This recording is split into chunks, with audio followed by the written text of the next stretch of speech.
Kahiya po kayo, Madam Lisa. The police report also said na ikaw ang isa sa 3 huling nakasama ni Paulo Tantoco. Why nobody is asking this question in mainstream media? Ano pa ba natin paniwalaan ang mga ganitong klaseng istorya na nanggagaling sa Vice Presidente? Tapos akusahan noon ni Yusek Claire Castro si VP Sara ng fake news. Sa wakas, lumabas na ang opisyal na ulat ng Los Angeles County Coroner. Cocaine overdose nga ang ikinamatay ni Paulo Tantoco na isa sa mga entourage ni Lisa Marcos.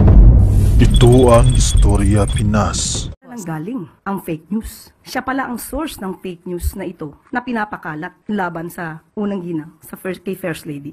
Unang-una po, kailangan pa ba natin paniwalaan ang mga ganitong klaseng istorya na nanggagaling sa Vice Presidente? Nung nagkaroon ng malaking krimen sa Estados Unidos na merong namatay dahil sa drug overdose, at kung makikita ninyo doon sa police report ay nandoon ang pangalan ni First Lady Lisa Marcos na isa sa mga tao doon sa loob ng kwarto kung saan yung tao ay nag-overdose sa suspected drug overdose sa hotel room, at ang daming nakikitang white powder substance na sinabi doon sa police report ay suspected cocaine din, ay bigla nilang kinuha si Pangulong Duterte.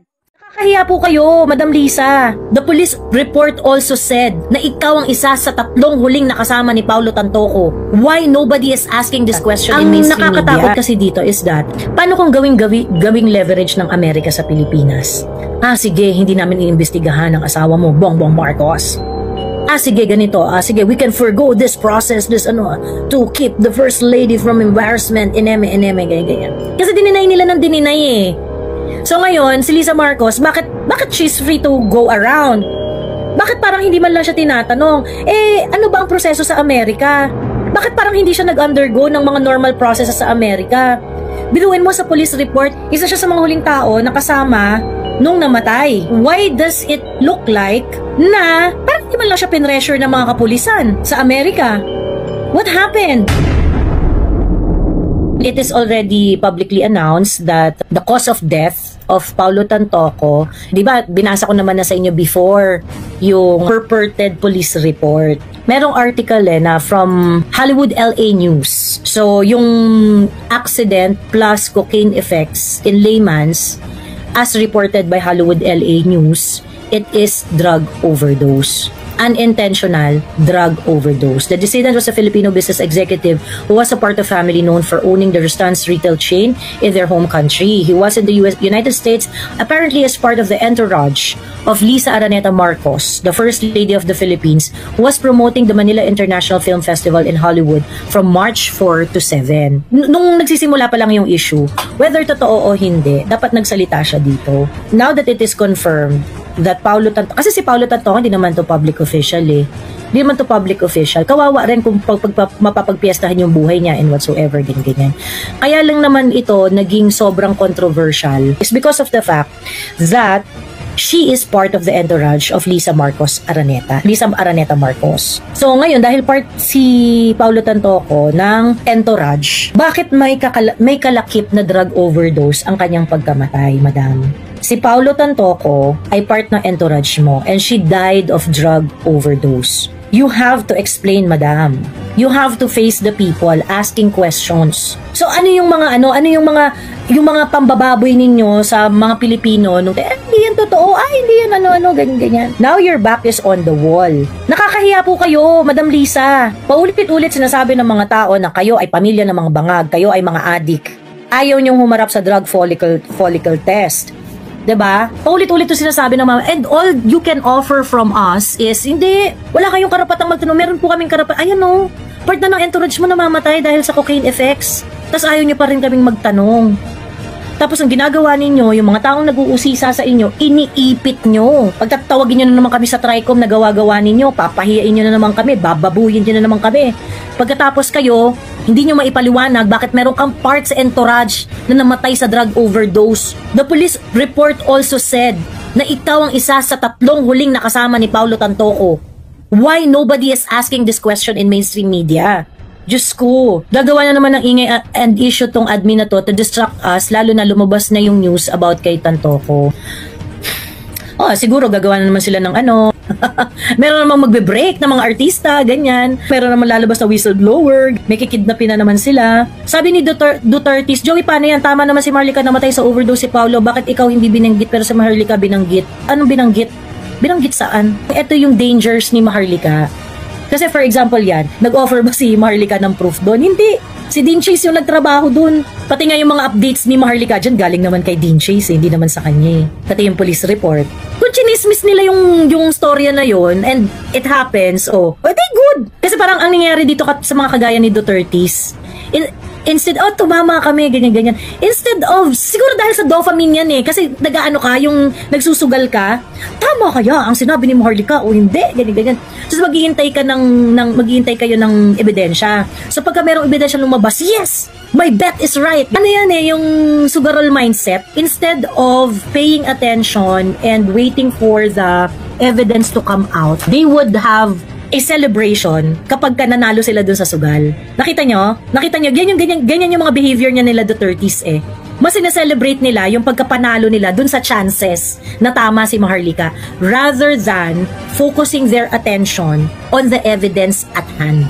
So, yung mga followers ni Maharlika, inaddict niya sa chances of winning. Ganon. Kasi syempre, di ba, parang si Maharlika, may mga tumatama naman talaga siyang chismis. O kagaya nito, tumama yung chismis, ganyan. Kaso lang, di naman siya yung nakapag-provide ng evidence. Ang nakapag-provide ng evidence si Dean Chase. Bakit naging parang super, naging super achievement? Ako, na nagsalita ako tungkol dyan kay Paulo Tantoco is because I saw the police report already. And that is I believe that is also the same police report that was holding by Dean Chase. The police report was requested under the Public Disclosure Act of California. And so he was provided certain information, at least that letter from the police department provided certain information in the police report that can be disclosed. And part of the disclosure is yung whereabouts ng kamatayan ni Mr. Paulo Tantoco, in which it was revealed doon na madami talagang cocaine dun sa semento, sa lamesa daw, na kung saan yun yung room kung saan nakita si Paulo Tantoco na namatay. And that, ang huling nakita na kasama ni Paulo Tantoco ay 3 individual, which includes one of which is Lisa Marcos. So now that the official report of his death is out, publicly out. Anong mangyayari dito? So when it comes to the death of Paulo Tantoco, ayoko masyadong kasi private citizen naman yan si Paulo Tantoco. Yun nga lang kasi, I'm so sorry dun sa family and sa mga involved kasi nakakasama siya ng First Lady ng Pilipinas. So it's inevitable that he is going to be talked about. Matatapik at matatapik talaga siya. And now they are in Taal Volcano naghahanap ng mga sabungero. Sabi ni Cecil Estorco, kaya nga when that issue happens, ang panapat is hulihin si PRRD. Ngayon, ano naman ang pangtapat para mamatay ang issue? Pwede ba gising na mga Pilipino? Yung pagkidnap kasi kay PRRD, it is something that they really want to do siguro maybe yung kay Lisa Marcos, maybe that's one of the trigger. Sige na nga, totohanin na nga natin to, ganyan. Maghahanap naman sila ng gulo. I'm very sure. Maghahanap naman sila ng gulo. So, meron na namang isang biktima. Meron naman silang bibiktimahin na isa. Maaring ganon. We can interpret it that way. And I think it's reasonable to say so. Kasi nga, kung magkakaroon sila ng kontrobersya sa part nila, maaari na, they would want to victimize someone else para dun mabaling yung galit, yung atensyon, ganon. Sabi ni Alvin Calica, Miss Joey, sana itanong din ni Miss Ida ng pagkamatay ni Tantoco kay Auntie Claire, malamang magkakanda-utal-utal naman sa pagsagot ang palengkera. Well, yeah. And if Miss Eden is going to have a chance to ask a question sa susunod na press conference sa Malacanang, I hope she ask, what is the take of Malacanang? Because Paulo Tantoco is reported to have overdosed in cocaine. And she is part of the entourage of the First Lady. There were video footage that they were partying together. And there's also a police report. Ma'am Eden, kung kailangan mo ng police report, ibibigay ko po sa inyo. There is also a police report which says na si Lisa Marcos ang isa sa 3 kasama ni Paulo Tantoco, huling kasama ni Paulo Tantoco. You know what I am so scared of is ito kasing ginagawa ni Lisa na nakakahiya at talaga sa ibang bansa pa nagkalat ng kahihiyan. Ang nakakatakot kasi dito is that, paano kung gawing leverage ng Amerika sa Pilipinas? Sige, hindi namin iimbestigahan ang asawa mo, Bongbong Marcos. Sige, ganito. Sige, we can forgo this process, to keep the First Lady from embarrassment, ganyan. Kasi dininay nila ng dininay eh. So ngayon, si Lisa Marcos, bakit she's free to go around? Bakit parang hindi man lang siya tinatanong? Ano ba ang proseso sa Amerika? Bakit parang hindi siya nag-undergo ng mga normal processes sa Amerika? Biruin mo sa police report, kasama siya. Isa siya sa mga huling tao na nakasama ng namatay. Isa siya sa mga huling tao na kasama nung namatay. Why does it look like na parang hindi man lang siya pinressure ng mga kapulisan sa Amerika? What happened? Sabi ni The Great Far, the people needs answer, we need an answer. Tapos ang i-supply ng government, another issue na naman, na disconnected sa issue ni Paulo. Like yung mga sako na natagpuan sa Taal, Sabi niya,